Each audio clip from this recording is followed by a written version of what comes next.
நான் போன வீடியோவில் சொன்ன அதனுடைய தொடர்ச்சி இது. அப்போ அரசாங்கமே போட்டு அந்த போர்டில் டிஎன்சி, சீட்டிங் கெப்பாசிட்டி, ஸ்டாண்டேஷன் போட்டு அந்த இதெல்லாம் இருக்குமே, ஒரு 20-25 வருஷம் முன்னால் பார்க்க முடிஞ்சுது.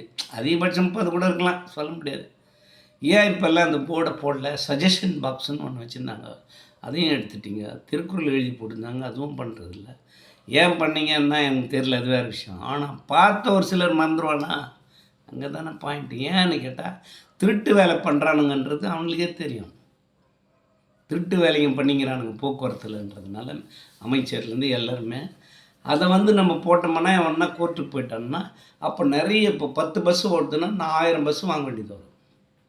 1000 பஸ்ஸு அவன் உனக்கு வாங்கி விடுறதுக்காக வச்சுங்கிறான்.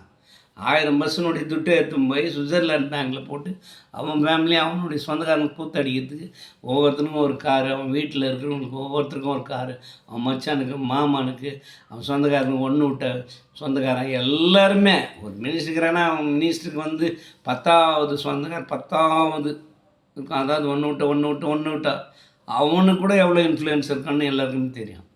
இப்போ இவனுங்க எல்லாருமே வெளிநாட்டில் அக்கௌண்ட் இருக்கும்போது நீ என்ன எப்படி பஸ் வந்துடும்? 100 பஸ் வாங்கி விட்டா கீஸ்டார் 50 போக்குவரத்து துறை அமைச்சர்னு சொன்னால் எந்த ஆட்சியெல்லாம் காரி மூஞ்சில் விழுவேன் நான். என்ன வாங்கி விட்டு என்ன கீஸ்ட்டு நீ? 10 வருஷத்துக்கு முன்னாடி யார் ஆட்சின்றது தெரியல எல்லாருக்கும். நான் பொதுவில் பேசுகிறேன். ஏடிஎம்கே டிஎம்கே எவனையும் மதிக்க மாட்டேன் நான், அது வேறு விஷயம். 10 வருஷத்துக்கு முன்னால் சுப்ரீம் கோர்ட்டில் ஹைகோர்ட்லேருந்து ஒரு ஆர்டர்ஸ் வருது. என்ன சொல்கிறாங்கன்னா, பொதுமக்கள் பயன்பாட்டுக்கு உதவாத பஸ்ஸெல்லாம் 7500 பஸ்ஸை நீங்கள் அதை எடுத்துடணும் அப்படின்னு சொல்லி ஒரு ஆர்டர்ஸ் வருது. அது இருக்கக்கூடாது அந்த பஸ்ஸெல்லாம். எடுத்துட்டாங்களா 10 வருஷத்துக்கு முன்னாடியே? யார்? ஏடிஎம்கே ஆட்சி. என்ன பண்ணிட்டீங்க? அதுமாதிரி இப்போ டிஎம்கே ஆட்சி இருக்கட்டும்.